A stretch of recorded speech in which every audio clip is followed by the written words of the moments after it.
What? I should know. So how was everyone? Good. Let me move this so everyone can see. That's so terrible. So how's your day been? Good. How was yours, Ray? Oh, thank you. I'll give you that 50. Oh, there, I gotta go. Any Star Wars fans? Any G.I. Joe fans? X-Men fans? Oh, more than Star Wars. What else? Heroes? Star Trek? Thundercats? Cool. Well, I was planning to do this mammoth demonstration on this stage, but it's time. Oh, he's ninja.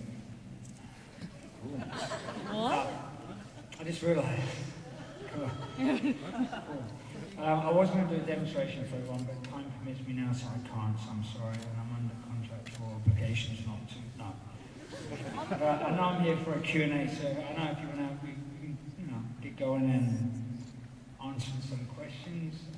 And maybe, if you're lucky enough, try and do something on this stage. One of you lucky people out there can beat me up.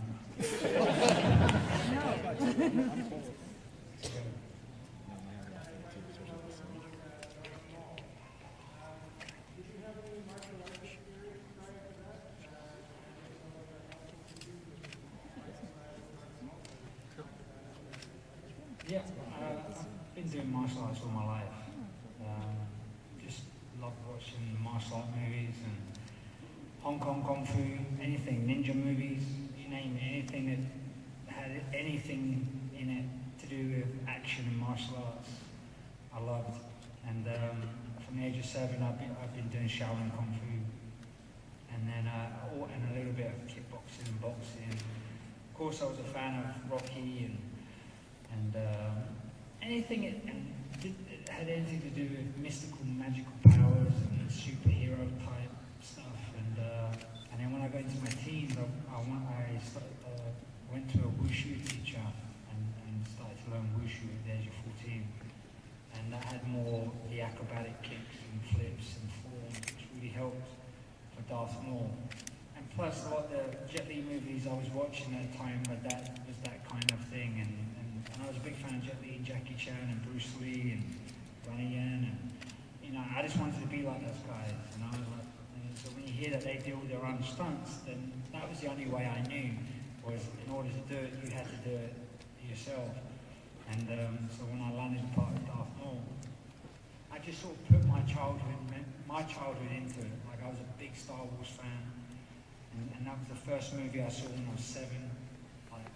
Really blew me away as a kid, and wanting to have my own lightsaber. And when I saw, Luke Skywalker with Yoda on his back, and he was doing handstands and somersaults, I remember as a small boy that one day when I have kids, I'm going to be able to do that with my kids on my back. So the day came when I had my boy was young, and we had we're on a trampoline, and I thought I would do the Yoda thing, bouncing up and down. It's not the same as Star Wars. I realized I was no Luke Skywalker on the trampoline, and I wasn't prepared to put my son's life in danger by doing a front somersault because Daddy had an ego and he wanted to do it. So it was a lot harder than I thought. But as a boy, I thought anything was possible. So it did help. It helped a lot in the double-bladed lightsaber, definitely with the wushu style. And plus, all of the movies I've seen and as a kid, they have an influence on you as well.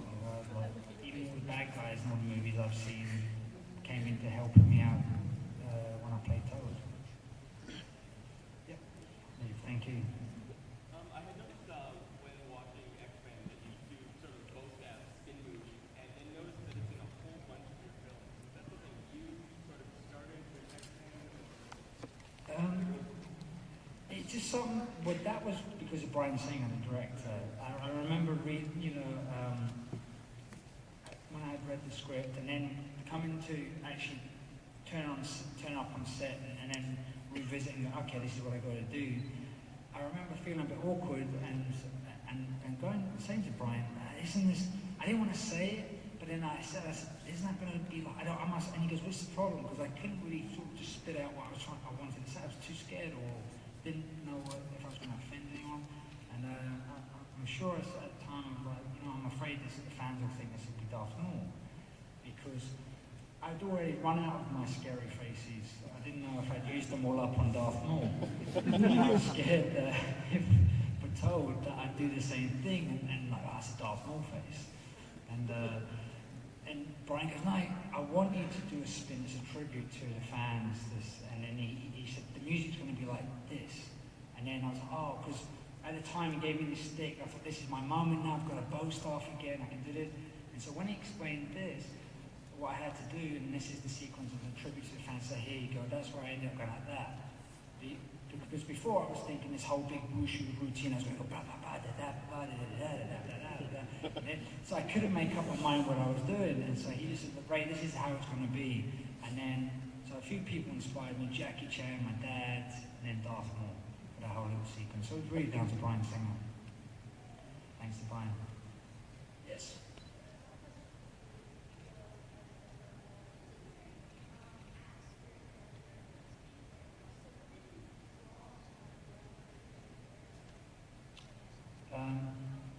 You know what, and I'm going to just be light with this answer. Whenever I was Darth Maul, they seemed to bring out the best food from catering. And I'm not joking about this. Like, you hear about movie sets that have all the great food and, I get spoiled. And yeah, it happens, but I never seem to sort of enjoy it because I'm on set doing action sequence where I've got to flip upside down, run up walls. And I remember just seeing all the trays getting walked around the set, and there's me doing my thing, looking and going, So that bit of that was when you want to see a bad side of me, it starves me because I'm hungry. I have this tunnel vision and I can't think. And so people are close to me now. It's like that Snickers commercial. That's what and I realise I'm not the only one that acts like that when they're hungry. When I see it in my kids, I'm like, you're hungry, aren't you? Because they can't decide on what they want to eat. Even though you're going, want ice cream? They're like, I don't know. That's when you've gone beyond the point of no return. Just don't get near that person. And actually, funny, I've just remembered, is that a Snickers bar would put me level. And I lived on Snickers when I was competing. I told my wife this, I said, I didn't have no diet when I was competing. There was no, watching calories. It was, I have $1 in my pocket, and how many donuts am I going to get for $1? At the time, there's a supermarket called Tesco's or Sainsbury's, and you can get for £1, 12 donuts. To me, 12 donuts was like, that's my day's food. 3 cups of tea and donuts got me through my day at 18 years old competing. I'm not joking. And then when I used to travel, when we go to different countries, I was very fussy about what I ate. If I got a Mars bar or a Snickers bar, it was golden. It got me through it. But today, it's a different story. It just makes me hyperactive. And to answer your question, truthfully, about Darth Maul, was just, it just all rolled into, it was a moment, I was just in the moment at the time. And actually really going back to my childhood of watching action movies. And I saw Darth Maul as not so much as a person who shows evil by going, I'm going to fight you all. It was more of a case of silent. Because we're taught martial arts is to have spirit in the eyes. And so when you're looking, it's not a case of going, I'm showing anger, I'm going to be. It was having an empty spirit, an empty glare, but you have spirit. Showing your posture. And I think that's what I was doing. My kung fu and wushu, the whole, being there. That's how I saw Darth Maul. And it's a bit like the old masters, when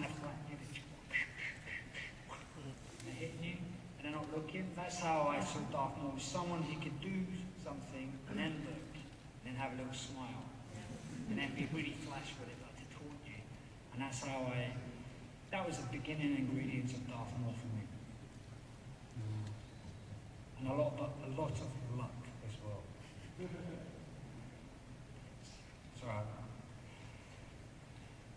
yes, I hate pointing, I should do a Disney point.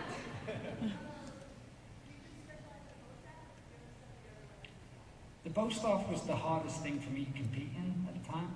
I loved doing broadsword and straight sword and open hand and tumbling boxing. And the bow staff was one of those ones in competition that could break at any moment if the technique was wrong or traveling had dried out. And so it was something I always had to work on. But as a kid, I loved just spinning sticks around and pretend to be monkey magic and, you know, take my mum's broom handle and, you know, I was always upset that my teacher never taught bow staff in class. And realizing later it's because there's so many of us in the class that swing sticks around was great love. So it was something it was like a passion thing I wanted to do as a kid. And nunchucks and ninja stars and all the other ninja weapons that I never got to do. And it's just become one of those things that Darth Maul sort of changed my life on the bow staff a little bit. And which was good because no matter what martial arts you know, in the basic having a lightsaber in your hand is completely different. You know, you've got to think of things differently. You know, I remember thinking, I can't think of Bray the Wushu guy, or I think of Star Wars, you know. And so you'd be like, oh, I wouldn't do that because the lightsaber would go there and you burn yourself and the lightsaber too close to your face. But you started to talk like that in rehearsal, you know, being big kids again, you know. So it really helped when we were playing around. And the other stunt guys that I work with, I really give thanks to them as well because they were really good and they were big kids as well and they were fans of Star Wars, so it really helped so that we could just be big kids and not different players. I'm getting the lady there, sorry. Thank you.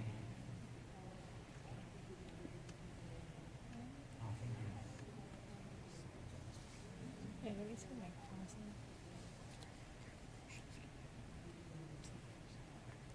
Yeah, these central ones in the aisles. You're going to use them.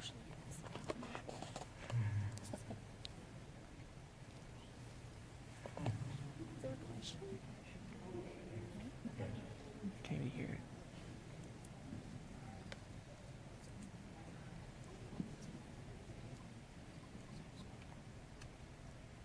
It looks like she's having a very energetic conversation. No, it wasn't.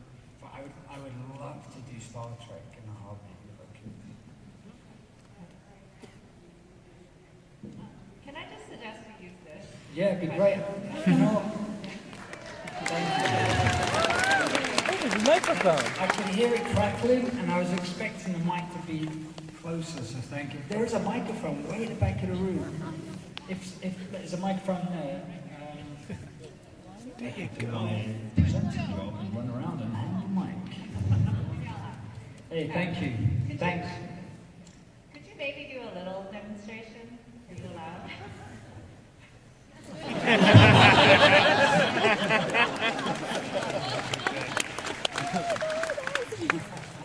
Thank you. I think I've worked on me. I have a question more along the martial arts side of things.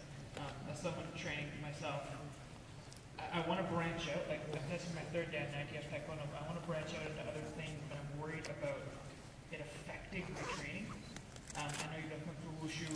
Like, what else have you done? And you found that if you do too much of something drastically different, does it affect your training? You mean your performance to execute the style that you do? Well, I mean, if you look at Taekwondo, the sign ways, a lot of the Yeah. weight distribution, mass, and hips and whatnot. Yeah. I do something like karate, which is very lateral. It's completely different muscle usage. Yeah. What would be your opinion on that? Because I'm more into the martial arts side of the character heading. No, I appreciate it. I could talk martial arts all day long. So, And if you I want love a demonstration. No, that's very true. Because when I was practicing Kung Fu, my teacher is from Malaysia. He's Chinese and Malay. And so he did Kung Fu all his life, and then when he got into his teens, he did Taekwondo. And so when we were learning the forms, also other side of it was Taekwondo without me knowing. So when I started to learn Wushu, everything was a little bit different with the leg swings. Instead of Taekwondo, it was a really high and extended, which I love. I love to this day still practicing, on a good day, when it happens, one kick. And then with the wushu, you've got to bring your hips down, bring your toes to your forehead, and it's a completely different muscle group of stretching. Combining the two has really helped me out to this day and a lot of other things. And I even talk about what I've done. Like I used to date a rhythmic gymnast, and so I used to do her training program on stretching because I used to think that gymnasts would had the best flexibility and strength at that time. So that really helped in my wushu performance. And now as I've got older, I'd love to tinker with other styles, like go and do karate or some of the harder traditional styles. And when I was younger, I was all about jumping around, spinning on my head and being, doing wushu, and I still love doing it. I still love practicing. But it's nice to. I think over the years you can adapt and you can change it up, and it will affect it for a little while because you'll put all your effort into that one style, that whatever you're going to choose to do. And I found that happened to me when I really laid on the gymnastic training. So I was competing in wushu, I was just trying to find myself in wushu in the sense of how my body can do this and do that. And I fell in love with gymnastics. So I went heavy on the gymnastics side. Like I would go 80% on gymnastics and 20 on the wushu. And my wushu forms became very gymnastic-y, if that's a word. Instead of the flow, it was more, And it changed a little bit because I was so in love with that whole gymnast way of walking, walking arms like this and doing your ring routine and parallel bars. And martial arts was a little bit differently, so I had to compromise. I had to sort of pick and choose what I needed to condition on, what was going to help my wushu, and what I wanted to do for fun. Am I going to be an Olympic gymnast? No, I'm just doing it for fun. So I just had to, but I still wanted to learn how to do crucifix on the rings and things on the bars, just as a personal goal for myself. But my purpose was to better myself at wushu, but the conditioning and gymnastics really helped achieve butterfly twists and, different types of jumps to help the conditioning help. So I would say, go ahead and try it. And if you've been doing martial arts for a long time now, so you'll have a good root and a good base, you'll be able to adapt and try other things. Cool. If you want to come train our dojo before you leave town, come talk to me. Oh, thank you.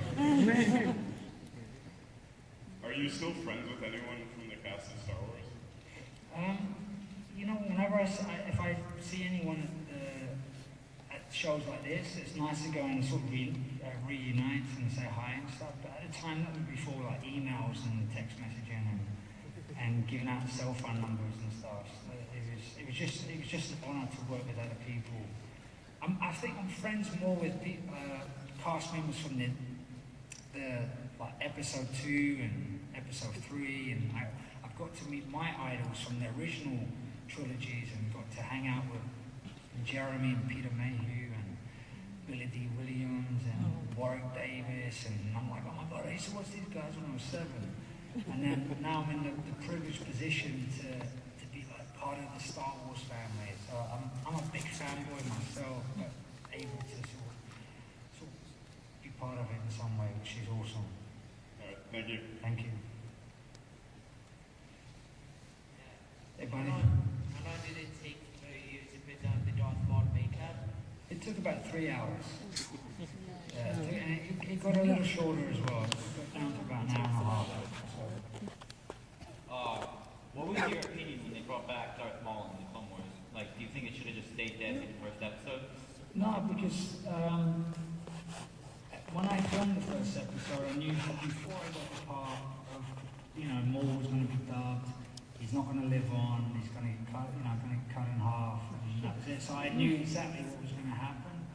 So I didn't think it was going to live on through the other, through episode 2 and 3. But just recently I've been watching the Clone Wars with my kids and really getting into season 5 with Maul and his brother, and it gives me hope that maybe Darth Maul might be back.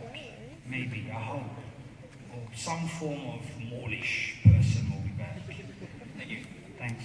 So I think it was a great thing that Darth Maul was back. Hi. Could we see you in any prequels as Darth Maul? any spin-off movies or? I'd love to do it. I haven't done any, but I'd love to. I'd love to, sort of, you know how Darth Maul is in the animated series with his tattooed body and 2 double-bladed lightsabers. You know, I've always joked about that and played with it. I'd love to actually show it, you know. Not on stage, but in a movie. Big fan. Your Jedi mind trick's gonna work on me. Only money.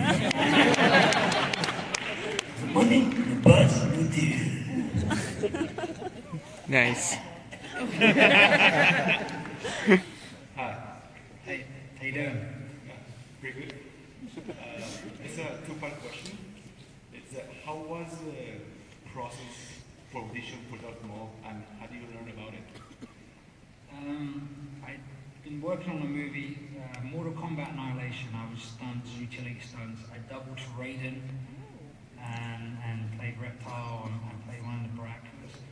So that was my introduction into film business. I always wanted to get into films, whether it get into stunts and then acting or stunt acting. I just wanted to be like Jackie Chan. I wanted to be like all my idols in films, do everything.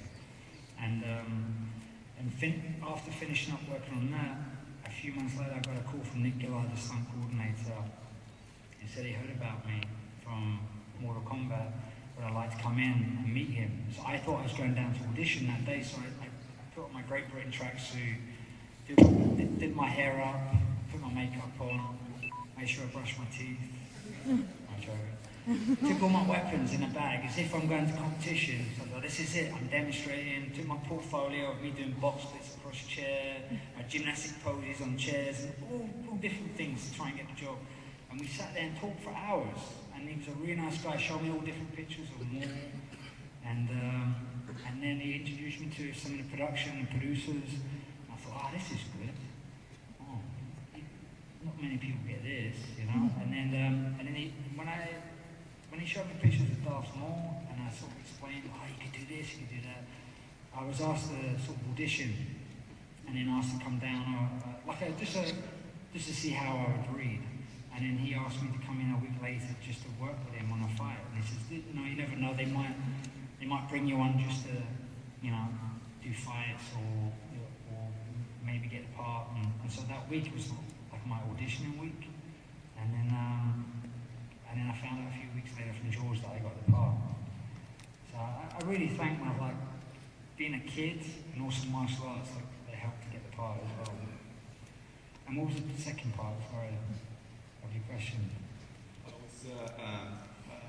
How do you learn about it, and and how was the audition process? Yeah, I didn't even know we were doing a Star Wars movie. It was only until Nick Gillard had got my number from a friend who I worked for on Mortal Kombat, and he had got my telephone number. And this is back in the day that, unless you were my coach, my teammate, my mum and dad, you know, and also phone bills were really, really, really expensive. So you didn't give your phone number out to anyone, you know, because you charged for the phone call as well at the same time. So when I had this phone call, I was like, of course I was over the moon. I was really excited of the potential, possibly working on another movie and maybe sort of fulfilling my dream. So, you know, thank Nick Gillard and George Lucas, you know, and you guys, the fans, you know, for being part of Star Wars. Thank you. You're welcome. In The Legend of Bruce Lee, you played Chuck Norris. Yes. How was that? It was fun. It was a lot of fun. I was training at the Wushu Center in LA at the time, and Eric Chen, I've known for many years when I used to compete in Wushu, and he said to me that they're going to be, you know, making the story of Bruce Lee, and do you fancy sort of auditioning for the part as Chuck Norris? So I remember saying to him, I don't have a lot, you know, chest hair at the time. And I made a joke reference to the fight scene against Bruce, you know, in Way of the Dragon. And I'm a big fan of Chuck Norris. And I thought anything to do with Bruce Lee would be good to do. I would love to just, you know, go back to China and this time work instead of competing and training. And so I auditioned, and then I found out I got the part. So it was a great experience to go and work in China, and for for a moment when I was working, when I was doing the fight scene, we had the director wanted us just to dance around in a circle and just spar, but not hit each other, just for some shots. And I took my mind to a place where I was actually fighting Bruce, you know? And I actually got like really, the adrenaline was going to the point where I just wanted to capture the moment, you know? Like, I would never want to fight Bruce Lee, I just want to watch him, you know? And it was a good experience for me to do that and to be part of it. And I got to meet Mark Dacascos for the first time, and which is, I've always wanted to meet him. He's a really nice guy. The crew were great. So. Thank you. Thank you. You look good. Thank you. Not you. Oh. You both do. You popped your collar. Anyway, I've done martial arts in my life, and I also work in film. Oh, nice. So, I was wondering, because I know how film works, how much of you do they allow you to put in your performance? Like, can they just say you do a while, or do you work closely with the coordinator? Yeah, I always work with the coordinator, and every coordinator and fight coordinator I work with, they are aware of what I can do and abilities, and Snake Eyes has been like the other side where I've got to tap into my other side of my fantasy. Like as a kid, I always wanted to be a ninja, and even though I was practicing Kung Fu, and we never used katana blades in Kung Fu ever, but on the side when I saved up my pocket money, I'd go down to my local martial arts shop and buy a wooden ninja sword and practice and put it down my t-shirt and try and climb up the drain pipes at home. And pretend to be a ninja, and I think the freest I've ever been was on Star Wars, you know, because of the time period we had such a long time beforehand of preparation. It's felt the most compared to anything else, and Snake Eyes as well, and G.I. Joe, so I've got to sort of, you know, use my martial arts from movies on both those films. And then other stuff has been different. You come in on that day, you choreograph the day before, and you get a good action sequence, and then you shoot it the next day. Do you ever think about becoming a coordinator later on in the group? Yeah, I thought about it earlier on when I was younger, when I first got into it. I'd love to. My passion was to go to Asia and work out there and do an apprenticeship out there before I got into films. You know, that's what I wanted to do when I was 18. The plan was to work with Jackie Chan. You know, I wanted to be his student, you know, be part of his team and get beaten up by Jackie. You know, and you never know, like it's nice to sort of have input in the choreography of your own stuff, you know, it's nice to be able to help out. You know, I'd like to do it one day, definitely. Cheers. Good luck. Here are our last two questions. Cool, thanks. Oh boy, so much pressure. Okay. Okay, everyone turn around, look at him. I just made it worse. I'm sure you probably got this a lot, but do you have any interest at all in doing the new Star Wars, even if it's not Darth Maul, obviously, probably another character? Yeah, I'd love to play Jabba. I just want to eat as much junk food as possible and play Jabba. Pretty sure he died. Yeah, I'd love to be, you know, it's to be blown away by Star Wars as a little boy, and then to be part of it, and then now to think about it again, like they're going to be making all of these new movies. It's really exciting as well. You know, like it'd be for any of the. I don't know any of you would love to just be a stormtrooper or just be on set. It's just fun an experience, you know, just to be part of it, just to see it you're making. And yeah, I'd love, you know, honestly, I'm grateful for the opportunity I've had to be Darth Maul and to be part of it. And yeah, I'd love to be part of it again. And honestly, I'd love to be Darth Maul again. You know, I'd love to come back as Maul and do something again and be tested, like personally test myself to how far I can push myself and how disciplined, like really go method on it, you know? Go to the woods, put myself a cabin, make my lightsaber, and go dark. file my teeth. You know, I'd love to. You know, like just. Always a chance for a spin off. Yeah, I'd love to do it. You know, but, and of course, I'd always love to play Toad again, or Snake Eyes again. I want to get beaten up by Batman, and I want to get beaten up by Jackie, and I want to do a fight scene with Donnie Yen, you know, and work with Jet Li, you know. So, and meet Mel Gibson. The Expendables. So yeah, and I joke about the Jabba thing, because honestly, I would love to just eat anything I want right now. I'm sick of eating salads. Chicken salad. Thank you. Thank you. Oh, that's not the gentleman again.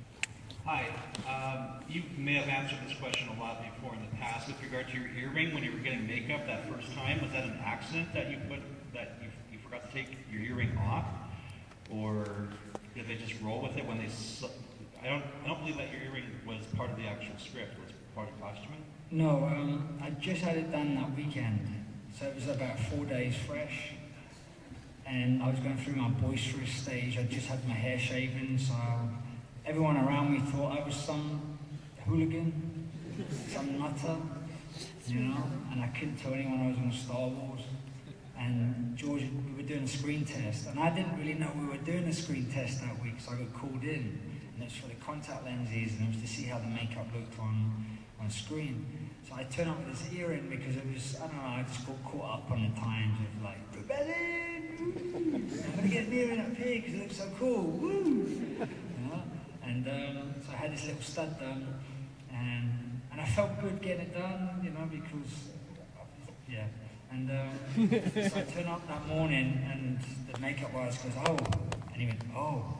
So I went, oh, you know, this is bad news. So he says, oh, I said, I can't take it in because I've got to leave it in for 2 weeks, or my cartilage might break if I collapse. So you hear all these horror stories if you get it done incorrectly. So I didn't want that to happen to me. And this was before cauliflower ears were trendy, you know. I'm not making a joke about that. Well, I was, I don't know. Yeah.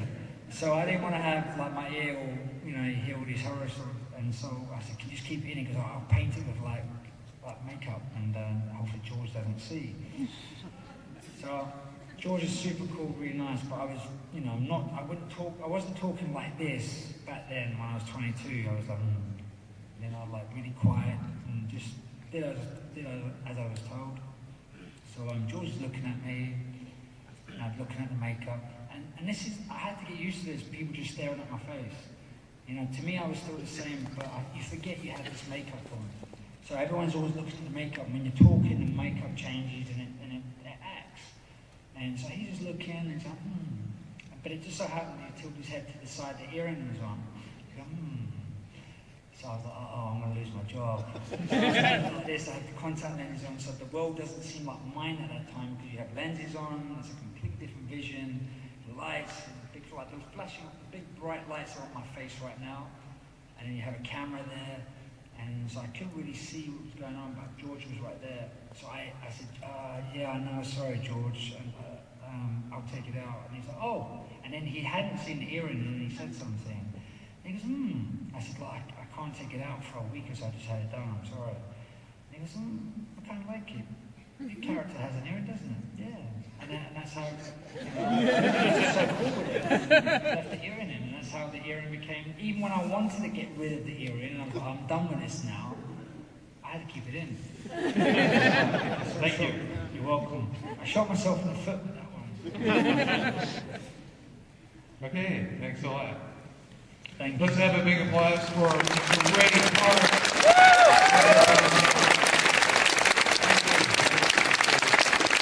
Have a nice weekend, bro. Storm Shadow. Yeah. Yo, Joe. Have fun, everyone. May the force be with you. Thank you. Thanks, Ray. Cool. You sure what else you're saying?